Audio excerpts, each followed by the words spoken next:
I'm John Dioso, the editor of Ad Age Studio 30. Studio 30 is moved to France this week. We're in beautiful Cannes, and I'm so pleased to be joined by Tim Vanderhook, the CEO and co-founder of Viant.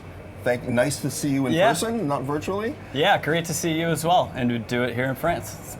It's beautiful. It's a gorgeous day. First question, what is the actual state of the consumer identity landscape? Is the cookieless future already here? Well, the way I would describe this is there's two parts of the current identity landscape. The first part is for targeting of personalization of ads by publishers. I think there's a lot of solutions in market that are really solving that problem. The issue, I think, for most marketers comes to measurement, and they don't have that third-party cookie to follow the consumer to the website and properly attribute the sale or conversion to the media exposure. And that's why we kind of focused on people-based data to solve that measurement problem. So today I would say ad personalization, there's been lots of progress. We're not quite there yet, but in measurement there seems to be a pretty substantial gap. And so that's really where we see this people-based era playing a huge role on the measurement side of the equation. So where does the ad world go from here, and what are the implications for the multiverse of channels that marketers need to budget and plan their spend for? Yeah, well, I think part of the problems that we have around third-party cookie deletion are a positive, and it's better because it challenges us to create a more perfect product. What were the positives of third-party cookies or cookies in general? They did a great job of giving us data-driven decision-making in marketing, but just on e-commerce alone. When we think about the future looks more like your CRM system, your first name, your last name, your customer's addresses, their emails, what we call people-based identifiers.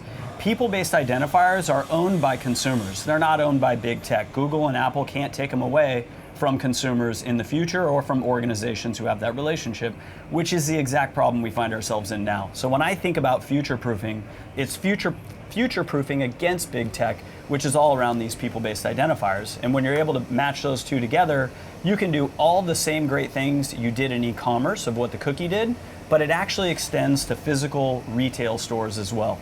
Tying into the point of sale, the CRM system is definitely the way forward, and being able to match that up with publishers who have authenticated audiences for personalization on the front end is definitely the future as well. So I'm really excited about, we've gone from just measuring e-commerce to now measuring all of the revenue for a marketer and being able to attribute it all. So in one way, it's been a huge boost of positivity for marketers that now we can do all the great things in digital, but in physical. Right. So you keep saying people-based advertising. What is that? What do you actually mean by that? Yeah, when we say this term, it's all about the identifier that we're talking about. So what I see is a move away from third-party advertising infrastructure towards first-party advertising infrastructure. And what is that? You're moving away from a double-click as your system, and you have to run your own proprietary system that's actually there. And what are people-based? It's data in your CRM system. First name is a people-based identifier. Last name, physical address, phone number, and email address are the four most common. Got it. How does resolving customer IDs to households rather than, say, to individuals on their mobile phones, or how does that help marketers achieve their ultimate goal? Yeah, when I think about what is the right way forward for digital advertising, we centered on what we call the household ID, and many industry participants are now saying household seems to be better. When you think of the world of data for audience segments, data comes in many forms and formats. And if you're just stuck on one type of identifier, like email address, hashed, or something like that, what you get is you're missing grocery store purchases. Because when I go to the grocery store and I check out, the loyalty program is off of the phone number. And so at Viant, what we centered on was that the home itself is the index that we should build off of. And from there, we'll know who lives in the home. You can associate phone numbers to the home and, of course, email addresses to the home. But all in all, why is the household the correct way forward? If TV is a substantial part of your media plan, household measurement and audience segments are the best way to go. Because TV is a shared device. It's different than my mobile phone, which is a personal device. And so if TV is a substantial portion of your media plan, which for a lot of marketers it is, household is the correct way to go. So what are the ways that people-based advertising will change or reprioritize certain marketing strategies that lead to the best ROI or ROAS?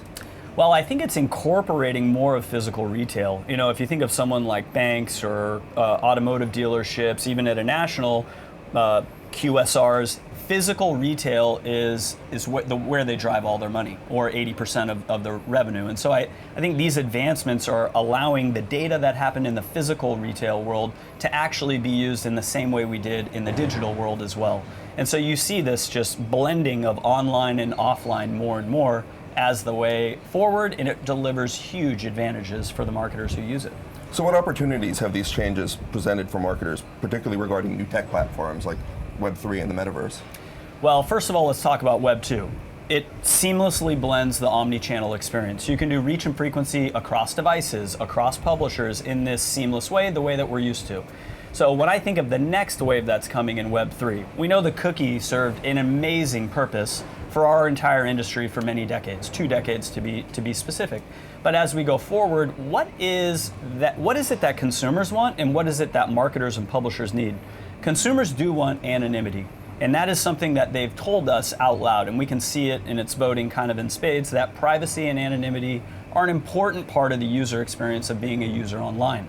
But marketers and publishers need a consistent and reliable user ID that they can build a personalized experience for that consumer who's coming to their destination. And that's where I see Web3 playing a big role, where crypto wallets could potentially deliver that. A crypto wallet gives the persistency of what we need as publishers and advertisers, and it gives the anonymity that consumers crave from their online surfing experience.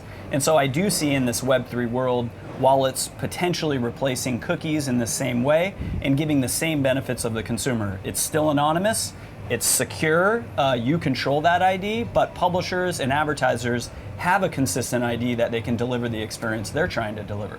That almost sounds like a holy grail, having that type of privacy and that much access to that one person. But it's why in the Web3 world we're so excited, is we know these things exist. It's how do we bring it into the mainstream use cases to drive adoption. And I think crypto wallets, I think we're now up to 75 million users in the United States that have a crypto wallet of some sort. And I think now when wallets start connecting to services to authenticate you, you'll realize as a consumer how easy it is to log in with MetaMask. It's even easier than it is to log in with Google, Twitter, or Apple. That's really exciting. Yeah, it's very exciting about all the possibilities. So, speaking of exciting, Yep. last question. Yeah. It's a tough one. What's next for Viant? That is a tough question. You know, as I think about all the possibilities that Web3 can bring us, crypto wallets logging in, we're definitely exploring in that area. But I think one of the biggest things that we can take advantage of now are new metrics that are being brought into our industry. One of the ones we're very excited about is a partnership we just launched with Adelaide, which is all about driving attention and engagement and measuring those metrics that are there. So I think you're going to see an explosion of new metrics beyond how many people did I reach, what's the click-through rate now, to what is the engagement rate of these consumers, what is the attention that we're able to measure, that they're paying the advertising. And I think this is going to prove to be a really important currency into the future. Well, Tim Vanderhook, CEO and co-founder of Viant, thank you so much for joining me Thanks today. so much for having me. And thanks. I'm John Dioso for Editor Studio 30. Bye.